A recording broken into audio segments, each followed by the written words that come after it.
Halo semuanya, terima kasih telah mengklik video ini dan selamat menonton. Gimana kabar kalian hari ini? Semoga kabarnya masih baik-baik saja.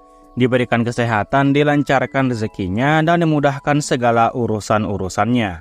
Oke, dalam video kali ini, kita akan melanjutkan pembahasan alur cerita dari manhwa yang berjudul Aku Ingin Menjadi Seorang Penjahat, atau judul aslinya Decided to Be a Villain. Video ini merupakan episode ke-36 dari episode-episode yang sebelumnya. Jadi bagi kalian yang belum menonton episode yang sebelumnya, silakan ditonton terlebih dahulu. Kalian bisa mengeceknya pada bagian kanan atas pada video ini. Oke, sebelum masuk ke dalam alur ceritanya, seperti biasa jangan lupa untuk menyiapkan cemilan ataupun minuman di dekat kalian. Dan kalau semuanya sudah santuy sempurna, yuk langsung saja kita lanjutkan pembahasan alur ceritanya. Dan seperti biasa, intro.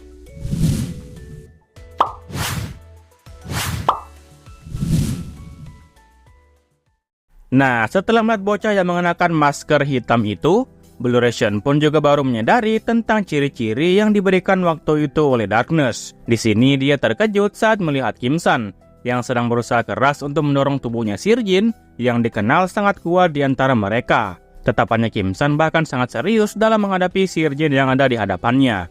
Di sini Bluration seketika kebingungan sekaligus terkejut di saat melihat mereka berdua beradu kekuatan genggaman. Bluration dengan langkah yang kecil kemudian mundur dari hadapan mereka berdua. Sembari dalam hati, Bluration mengatakan kalau hal ini sangatlah tidak mungkin. Bluration nampak berkeringat dingin setelah melihat apa yang sedang terjadi.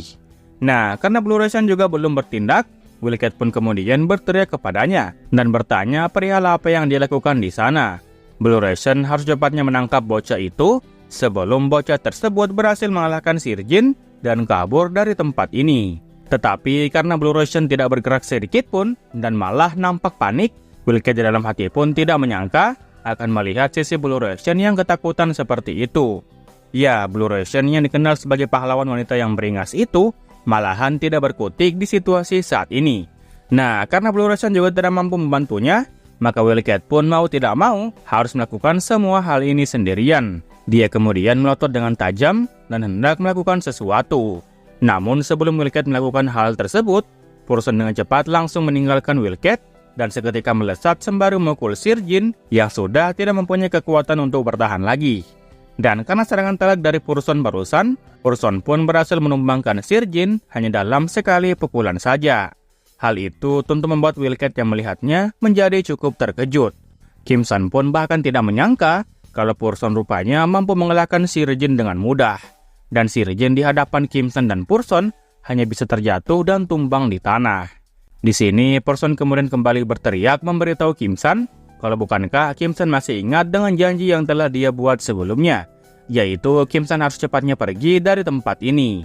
Nah, karena tidak ingin mengecewakan dan mengingkari janjinya, Kim Sun pun kembali nurut dan segera melangkah pergi dari tempat itu. Namun Wildcat yang tidak mau kehilangan kesempatan dua kali, kemudian meneriaki Kim Sun sembari menanyakan kemana dia akan lari. Wildcat juga rupanya ikut berlari dan mengejar Kim Sun dari belakang. Sementara itu untuk Bluration sendiri, dia masih tertegun saat melihat kejadian itu dengan kedua matanya sendiri. Di sini kita belum tahu perihal apa yang Bluration pahami dari kejadian kali ini. Sementara itu untuk Sir Jin, dia berteriak dan menyuruh Wildcat untuk jangan mengikuti anak itu berlari. Karena semua sandera yang mereka bawa tadi akan berada dalam bahaya yang besar. Ya, jadi di sini Sir Jin lebih mengutamakan nyawa orang-orang yang tidak bersalah daripada satu orang yang selama ini diburu oleh mereka, yaitu organisasi pahlawan Grigori. Oke, setelah panel Kim Sun yang kabur itu, kita kemudian kembali ke pertarungan antara Hanel melawan Molek. Di sini Molek hendak memberikan serangan kepada Hanel dengan menggunakan cakar yang berada di tangan kanannya. Dan kekuatan dari cakar ini sangatlah tidak main-main. Bahkan semua batuan dan tanah yang ada di hadapannya Molek seketika hancur dan retak seperti layaknya tahu. Namun setelah memberikan serangan cakar ini, anehnya di hadapan Molek tidak ada siapapun yang berdiri di sana. Hanya ada debu dan batuan kecil yang jatuh dari langit-langit. Mengetahui keberadaan Hanel tiba-tiba saja menghilang, Molek pun menjadi kebingungan perihal kemana pahlawan itu pergi. Namun sesaat kemudian, tanpa disadari oleh Molek, Hanel tiba-tiba saja langsung muncul dari arah belakangnya dan hendak memberikan serangan petirnya ke arah Molek. Molek yang baru menyadari kalau Hanel berada tepat di belakangnya, sudah tidak ada waktu lagi untuk bisa menghindar. Dan karena hal tersebut, Molek pun tinggal menunggu waktu saja agar dirinya dihabisi oleh kekuatan yang Hanel lancarkan. Hanel di belakang kemudian memberitahu Molek kalau dia akan mengakhiri pertarungan ini sekarang juga. Dan Hanel benar saja langsung menyerang Molek dari arah belakang dan berhasil menembus tubuhnya dengan menggunakan serangan petir berwarna putih. Hanel di sini nampak sangat serius di saat dia mengeluarkan serangan mematikan kali ini. Dan Molek di depannya nampak berteriak kesakitan dan bola matanya juga sempat menghilang. Serangan petir tersebut tidak langsung hilang dalam beberapa saat. Dan setelah Hanel melepaskan petirnya, maka petir itu pun kemudian menghilang di udara. Di hadapan Hanel saat ini, terdapat Molek yang sudah terbaring lumpuh sembari dipenuhi dengan cairan berwarna merah. Dia di sana nampak ngos-ngosan parah, dan dia juga sempat batuk-batuk. Molek yang tubuhnya sudah tidak mampu lagi untuk berdiri, kemudian akhirnya mengakui kalau Hanel itu sangatlah kuat. Dan setelah dia berkata seperti itu, Molek pun kembali batuk cairan merah.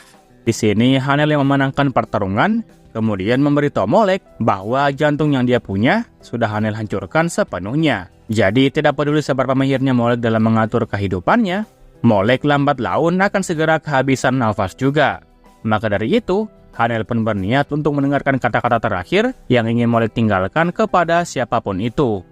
Molek di sini kembali tertawa licik dan mengatakan kalau dirinya tidak mempunyai permintaan seperti itu. Dirinya hanya mempunyai pertanyaan yang diajukan kepada Hanel pribadi. Molek mencoba memastikan sendiri tentang perkataan orang-orang yang menyebut Hanel sebagai manusia terhebat. Molek menanyakan kalau apakah kabar itu benar. Molek meminta kepada Hanel untuk berkata dengan jujur mengenai pertanyaannya ini, karena ini akan baik untuk Hanel juga buat ke depannya. Hanel di sini kemudian menjawab dengan jujur kalau rumor itu dilebih-lebihkan oleh masyarakat. Tetapi Hanel sebenarnya cukup bangga karena dirinya bisa berada di dalam peringkat top 3 terkuat di dunia. Setelah mendengar penjelasan dari Hanel ini, Molek pun tertawa dengan lepas. Akhirnya dia bisa tahu tentang kebenaran yang sebenarnya. Jadi meskipun Molek sendiri tidak percaya, tetapi memang ternyata ada orang lain yang sangat kuat seperti Hanel ini. Nah, dan sebagai balasan karena Hanel memberikan jawaban yang jujur kepadanya, maka Molek pun memberikan satu nasihat yang belum pernah Hanel dengar sebelumnya. Hanel cukup terkejut di saat Molek mempunyai satu nasihat untuk dirinya pribadi.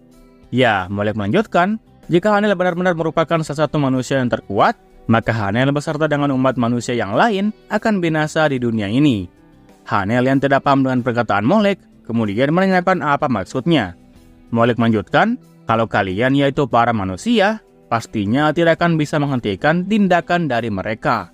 Dan bahkan jika Hanel sekalipun merupakan salah satu dari manusia terkuat yang ada di bumi. Di sini Molek nampak sangat kesal, karena sebenarnya dia sedari awal telah mencoba untuk mendapatkan sebuah tempat yang ada di bumi ini. Itu sebelum mereka datang dan menginvasi bumi. Jadi Molek sangat tidak terima kalau dirinya malah mati seperti bangsa manusia. Dan pada akhirnya, Molek akan mendapatkan ending yang buruk seperti ini. Molek mengatakan seluruh isi hatinya tadi dengan nada yang gemetaran dan dengan suara yang cukup keras. Jadi Molek hanya bisa hidup sampai sebatas ini saja. Nah, setelah mengatakan hal itu, Molek pun akhirnya mengembuskan nafas terakhirnya. Hanel yang melihat kalau Molek sudah tidak bernyawa, sesaat hanya terdiam dan terus memikirkan seluruh perkataan yang Molek keluarkan barusan. Dan karena Hanel juga tidak menemukan jawaban apapun, Hanel pun kemudian kembali menyalakan alat komunikasinya dan menghubungi Sir Jin pada saat itu juga. Nah, Sir Jin yang mendapati panggilan dari Hanel, kemudian bertanya kepadanya perihal mengapa Hanel sangat sulit untuk dihubungi. Hanel memberikan penjelasan kalau sebelumnya dia telah melakukan pertarungan dengan Molek, dan pertarungan itu baru saja berakhir saat Hanel menghubunginya. Dan juga ada suatu informasi yang Hanel belum bisa menemukan jawabannya. Namun sebelum perkataan Hanel selesai, Sir Jin langsung memberitahukan kepada Hanel kalau situasi dia di tempat ini sangat kacau dari sebelumnya. Hanel yang tidak paham dengan apa yang telah terjadi, kemudian meminta Sir Jin untuk menjelaskannya lebih lanjut. Sir Jin memberikan laporan bahwa orang yang telah membunuh Respol beberapa bulan yang lalu, kini telah menampakkan dirinya. Dan Wildcat saat ini sedang mengejarnya sendirian. Mendengar laporan tersebut, Hanel pun seketika terkejut setengah mati. Jadi pelaku yang telah membunuh Respol sepertinya tidak berkaitan dengan Molek. Di lain sisi, kita kemudian kembali berpindah ke Wildcat dan juga Kim San, yang saat ini sedang main kejar-kejaran. Kim San dengan kekuatan fisiknya mencoba untuk terus kabur dari hadapan Wildcat. Tetapi Wildcat juga tidak menyerah dan terus saja mengejar Kim Sun dari arah belakang. Kim Sun di dalam hati kemudian mengakui kalau dirinya sebenarnya tidak bisa kabur dari Wildcat sepenuhnya, karena kecepatan lari yang dimiliki oleh Wildcat sendiri terlalu cepat daripada manusia pada umumnya. Kim Sun terus kebingungan dan mencoba mencari cara agar bisa kabur dengan cara yang aman. Nah, di lain sisi, Wildcat juga mengakui kalau kecepatan dari bocah itu sungguh sangat luar biasa. Wildcat yang bahkan tidak pernah dikenal kalah dalam hal kecepatan pun bisa dikalahkan dengan mudah oleh bocah yang satu ini. Wildcat terus meyakinkan di dalam hatinya kalau bocah itulah yang pasti merupakan pelakunya, dan Wildcat harus segera menangkapnya bagaimanapun caranya. Di sini Wildcat mengarahkan tangan kirinya ke depan dan semakin dekat kepada Kim Sun. Sementara itu, Kim Sun yang menyadari bahwa dirinya akan tertangkap oleh Wildcat terus saja berpikir untuk melakukan sesuatu. Namun yang lebih parahnya lagi, rute kaburnya Kim Sun telah berakhir sampai di sini, dan di depan sana hanya ada hutan yang bisa melambat pergerakannya Kim Sun. Jadi Wildcat akan menangkapnya lebih cepat apabila dia berlari ke arah hutan. Nah, lantas apakah yang harus Kim Sun lakukan? Haruskah Kim Sun bertarung di tempat ini dengan dia? Tetapi meskipun Kim Sun bertarung dengan dia, tidak ada jaminan kalau Kim Sun juga bakal selamat. Jadi apa yang akan Kim Sun lakukan kali ini? Dan juga bagaimana dengan Purson yang merupakan tangan kanannya sendiri? Dia tertinggal di belakang dan menghadapi dua pahlawan Grigori yang cukup kuat. Kim Sun sangat menyadari kalau situasinya sangat gawat. Kim Sun sudah tidak tahu lagi harus melakukan apa. Namun sesaat kemudian, terdengar suara seseorang yang memanggil Kim Sun dengan sebutan bos. Kim Sun yang saat itu sudah berada di depan gua, kemudian mulai memelankan langkahnya. Dan setelah itu, dia pun menongak ke atas. Ya, rupanya di atas sana, terdapat Kami Jin yang bersama dengan helikopter yang mencoba untuk menarik Kim Sun buat naik ke atas. Kami Jin nampak khawatir dengan keadaan Kim Sun yang kesusahan itu. Sembari mengulurkan tangannya, Kami Jin memberitahu bos Kim Sun kalau dirinya sengaja datang kemari hanya untuk menjemputnya pulang. Kim Sun dengan ekspresi yang terharu, nampak sangat senang dengan kedatangan Kami Jin yang berniat untuk menolongnya. Di sini Kim Sun pun mengangkat kedua tangannya ke arah atas, dan peristiwa itu dilihat langsung oleh Wildcat yang sedang mengejar di belakangnya. Nah, Sitri yang sadar kalau helikopternya terlalu cepat melaju, kemudian memberitahu Kami Jin kalau sebaiknya mereka kembali mundur agar bos Kim Sun mudah untuk naik. Tetapi Kami Jin dengan santai mengatakan kalau itu tidak menjadi masalah sama sekali. Kami Jin yakin kalau Kim Sun bisa melompat, dan Kami Jin berniat memastikan kalau perkataannya itu pasti benar. Kami Jin dengan percaya diri kemudian meminta kepada bos Kim Sun untuk melompat kemari. Dan karena Kim Sun diminta untuk melompat, Kim Sun pun mengiyakan permintaan dari Kami Jin, dan dia di sini bersiap mengambil ancang-ancang. Nah, melihat Kim Sun yang hendak melompat, Wildcat pun seketika berteriak dan menyuruhnya untuk berhenti. Namun karena Kim Sun sudah melompat ke atas, maka mau tidak mau, Wildcat pun ikut melompat mengikuti Kim Sun. Nah, di sini kita bisa melihat bahwa Wildcat tinggal sedikit lagi agar bisa menangkap kaki kirinya Kim Sun. Dan ya, di saat Wildcat hampir menggenggam sepatunya Kim Sun, sayangnya tekanan yang dibuat Wildcat sebelumnya kini sudah habis, dan dia pun perlahan terbawa kembali oleh gravitasi bumi. Sementara itu, Kim Sun yang telah melompat tadi, akhirnya berhasil memegang tangan dari Kami Jin. Kami Jin kemudian bertanya kepada Kim Sun, perihal apa yang bos lakukan di sana sehingga sangat lama. Kami Jin tertawa senang dan menyebut Kim Sun sebagai bos yang nakal. Kim Sun yang baru menyadari kalau Kami Jin dan Sitri datang, kemudian bertanya kepadanya mengenai dari mana Kami Jin tahu kalau dirinya berada di tempat ini. Namun karena Sitri tidak ingin mengambil risiko lebih besar lagi, dia pun kemudian memberitahu mereka berdua untuk segera pergi dari sini.